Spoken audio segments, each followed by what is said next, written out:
please subscribe and don't forget to press the bell icon to get notified whenever we upload a new video.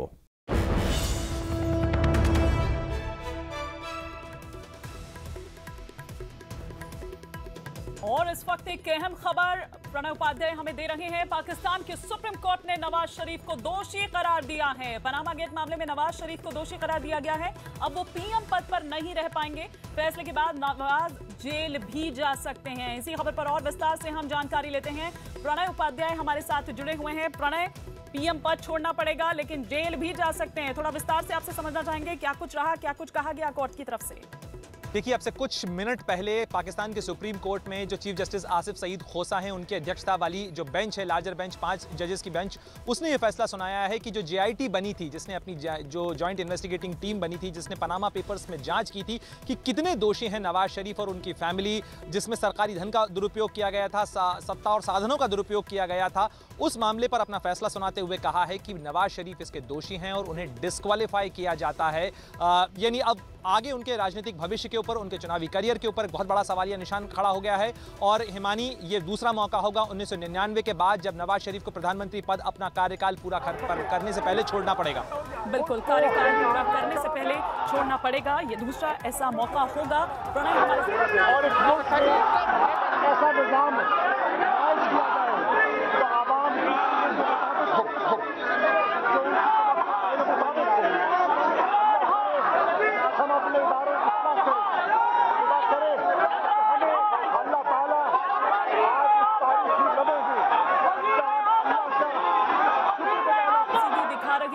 Pakistan के supreme court के बाहर इस वक्त नवाज शरीफ के जो भी समर्थक हैं या जो उनकी पार्टी के हैं, वो इस वक्त वहां कोर्ट के बाहर इकट्ठा हो गए हैं। नारेबाजी वहां पर हो रही है। ये तस्वीरें हम सीधी आपको दिखा रहे हैं। दोषी करार दिया गया है नवाज शरीफ को पनामा मामले में, पनामा केस में नवाज शरीफ को।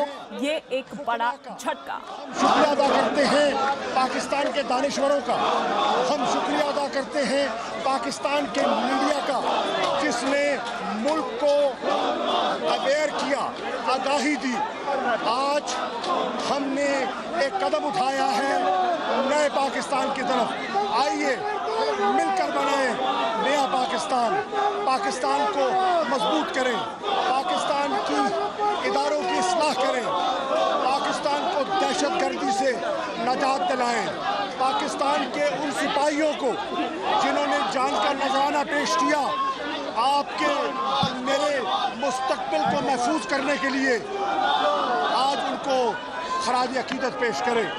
पाकिस्तान की अफवाज को, पाकिस्तान की पैरामिलिट्री फोर्सेस को, पाकिस्तान की पुलिस को, काउंटर टेररिज्म डिपार्टमेंट को, पाकिस्तान की उन दानिश्वरों को, ऑनेस्ट अफसरों को जिन्होंने JIT में अपना खौफ से बालातर होकर एक रिपोर्ट दी, जो रिपोर्ट आज के तारीखी फैसले की बुनियाद बनी।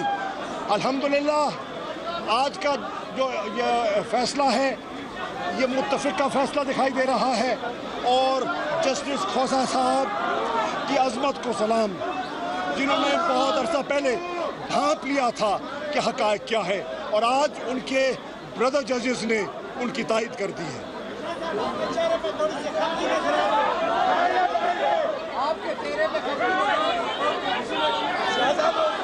मैं अल्लाह का शुक्र बजा लाता हूँ और जिम्मेदारी का एहसास है कि आज कौम का हम पर बहुत बड़ी जिम्मेदारी आयद हो रही है। हमें अल्लाह के सामने सर झुकाना है और डरना चाहिए, डरना चाहिए। अल्लाह की पकड़ से डरना चाहिए। इंशाअल्लाह अब गॉडफादर 2 की बारी आएगी और इस मुल्क के अंदर तमाम लोग जो हैं, इस मुल्क के अंदर अब तमाम लोग जो हैं उनका कड़ा एहतसाब होगा। नवाज शरीफ के एहतसाब के बाद अब ख्वाजा आसिफ तुम्हारी बारी है। नवाज शरीफ के बाद अब इन दरबारियों की बारी है। और ख्वाजा आसिफ जो पाकिस्तान की तारीख का सबसे बड़ा मुकदमा, एक बड़ा फैसला सामने आ गया है पाकिस्तान की। जी हाँ, तो ये आपने यहाँ पर सुन रहे थे, जो शिकायतकर्ता हैं वो यहाँ पर इस वक्त मौजूद थे। वो यहाँ इस फैसले का स्वागत करते हुए बता दें आपको कि पाकिस्तान के सुप्रीम कोर्ट का ये फैसला, जिसमें नवाज शरीफ को दोषी ठहराया गया है, पीएम के लिए अयोग्य घोषित हो गए हैं, अब पीएम पद पर वो नहीं रह सकते हैं, साथ ही जेल भी जाना पड़ सकता है नवाज शरीफ को। सिर्फ नवाज शरीफ के लिए ही आज का दिन अहम नहीं था, बल्कि पाकिस्तान की सियासत के लिए भी अगर हम देखें तो आज का दिन कई मायनों में काफी अहमियत रखता है। प्रणय, अगर आप हमारे साथ बने हुए हैं तो हम चाहेंगे कि अब आगे आप बताएं कि क्या अब ऐसी स्थिति में होगा, क्योंकि पाकिस्तान की सियासत के लिए भी काफी अहमियत रखता है ये फैसला। अब आगे क्या हम देखें कि सेना फिर से एक बार मजबूत हो जाएगी, हालांकि हम देखते हैं कि उसका क्या रोल हमेशा रहता है। वैसे भी देखिए, इस मामले के अंदर सेना सीधी तौर पर पार्टी नहीं है, क्योंकि इसमें इस पूरे मामले की अगुवाई, पनामा गेट मामले को उठाने से लेकर इसकी राजनीतिक लड़ाई को लड़ना, ये इमरान खान की जो पाकिस्तान तहरीक इंसाफ पार्टी है पीटीआई, वो इस पूरे मामले की अगुवाई कर रही है। और ऐसे में नजरें होंगी कि अब पीटीआई किस तरीके से अपनी इस जीत को लेकर आगे बढ़ता है। लेकिन इस पूरे मामले के अंदर अगर आप देखें तो नवाज शरीफ डिस्क्वालीफाई हुए हैं। अभी भी PMLN चुनी हुई पार्टी है, जिसके पास अधिसंख्य यानी ज़्यादा नंबर के अंदर जो मेंबर ऑफ नेशनल असेंबली हैं वो हैं। तो क्या नवाज शरीफ सत्ता अपने भाई शहबाज शरीफ को सौंपते हैं या कोई और सक्सेशन प्लान सामने आता है? किसको सत्ता वो सौंपते हैं, क्योंकि कुछ समय में चुनाव होना है, या वो असेंबली डिसॉल्व करते हैं, सीधे जनता के साथ पास जाते हैं, चुनाव होते हैं? एक कॉन्स्टिट्यूशनल क्राइसिस जरूर खड़ा हो गया है पाकिस्तान की सियासत में, और अब आगे देखना होगा कि किस तरीके के दांव वो चलते हैं, क्योंकि दोनों ही तरफ से अब चाहे पाकिस्तान तहरीक इंसाफ पार्टी हो या अन्य दल हो, या चाहे PPP हो जो पाकिस्तान पीपल्स पार्टी है, वो भी कोशिश करेगी कि अगर चुनाव हो तो उसके पास सत्ता है। अब ऐसे में देखना होगा कि नवाज शरीफ किस तरीके से आगे अपना अगला कार्ड चलते हैं, क्योंकि कोर्ट से उनको करारा झटका मिला है। उनकी पार्टी ने जो JIT की फाइनल रिपोर्ट थी उसके खिलाफ ऑब्जेक्शंस फाइल किए थे। सुप्रीम कोर्ट जो पाकिस्तान के है उसने उन ऑब्जेक्शंस को दरकिनार करते हुए अपना फैसला सुनाया है, जिसमें नवाज शरीफ डिस्क्वालीफाई हुए हैं। जी बिल्कुल, आप हमारे साथ बने रहिए। प्रणय, इस वक्त हमारे साथ पाकिस्तान पत्रकार मेमल सरफराज भी हमारे साथ इस वक्त हैं फोन लाइन पर। आप क्या कहेंगे इस फैसले पर, कैसे आप इसको देखते हैं, या पाकिस्तान की सियासत के लिहाज से अगर देखें तो कैसे देखें? देखिए, ये बहुत बड़ा फैसला है। मतलब 5-0 से प्राइम मिनिस्टर को डिस्क्वालीफाई करना, और उसके अलावा ना सिर्फ प्राइम मिनिस्टर को, उनकी पूरी फैमिली के खिलाफ क्रिमिनल प्रोसीडिंग्स इन्होंने अनाउंस कर दिया है। उनके सन इन लॉ को डिस्क्वालीफाई कर दिया है। जो फाइनेंस मिनिस्टर है, उनके समधी हैं इसहाक डार, उनको नाअहल डिस्क्वालीफाई कर दिया गया, नाअहल करार दे दिया गया। ये इस तरह के ये सिचुएशन जो थी, इतना ज्यादा शायद कोई लोग एक्सपेक्ट नहीं कर रहे थे कि इस किस्म का वर्डिक्ट आएगा, कि जिसका मतलब है कि पूरी की पूरी शरीफ फैमिली को क्रिमिनल प्रोसीडिंग में उनका पॉलिटिकल करियर एक तरह से खत्म कर दिया गया है। अब ये एक बहुत बहुत बड़ी डेवलपमेंट है। अब देखना ये होगा कि क्या PMLN एक नया प्राइम मिनिस्टर इलेक्ट करवाएगी, इंटरिम प्राइम मिनिस्टर कराएगी, या फिर वो इलेक्शंस कॉल करती है, बिकॉज ये बहुत अनप्रेसिडेंटेड मूव है। बिल्कुल, शुक्रिया फिलहाल हमारे साथ जुड़ने के लिए। लेकिन प्रणय, इसी बात को मैं आगे बढ़ाऊंगी कि क्या फिर यहाँ पर देखें, क्योंकि अब जो यहाँ पर क्राइसिस की यहाँ पर बात हो रही है, किस तरह से आगे बढ़ा जाएगा या क्या कुछ होगा, क्योंकि नवाज शरीफ के परिवार के लिए भी एक बहुत बड़ा झटका है, उनके लिए भी एक बहुत बड़ा झटका है। फरवरी में अभी चुनाव भी होना है। बिल्कुल यही बात है, और यही इसी पे सबकी नजरें होंगी कि किस तरीके से अब नवाज शरीफ अपना कार्ड चलते हैं, क्योंकि नवाज शरीफ निश्चित रूप से इस पे बैकफुट पे होंगे। जिस तरीके से पाकिस्तान का मीडिया भी कह रहा है, जो पाकिस्तान ऑब्जर्वर्स हैं वो भी मान रहे हैं कि इतने कड़े फैसले की उम्मीद शायद नहीं की जा रही थी, क्योंकि पाकिस्तान एक तरीके से पाकिस्तान की फर्स्ट फैमिली कहा जा सकता है शरीफ फैमिली को, जो रुतबा उन्हें हासिल है, कई बार सत्ता में रहे हैं, इससे पहले कई बार वो प्रधानमंत्री रह चुके हैं।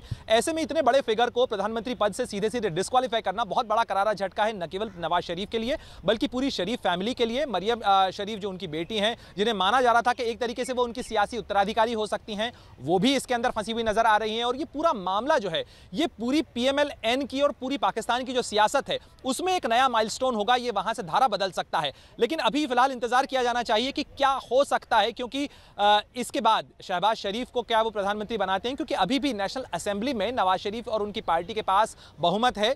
निश्चित रूप से उनकी कोशिश होगी कि वो अपना एक ब्रेव फेस, एक पॉलिटिकल फेस आगे रखें, क्योंकि ये एक लीगल मामला है, एक लीगल केस है, जिसके अंदर हो सकता है कि वो रिव्यू पिटीशन फाइल करें कोर्ट के सामने, इसको फिर से चैलेंज किया जाए, क्यूरेटिव पिटीशन फाइल कर सकते हैं, जो लीगल चैलेंज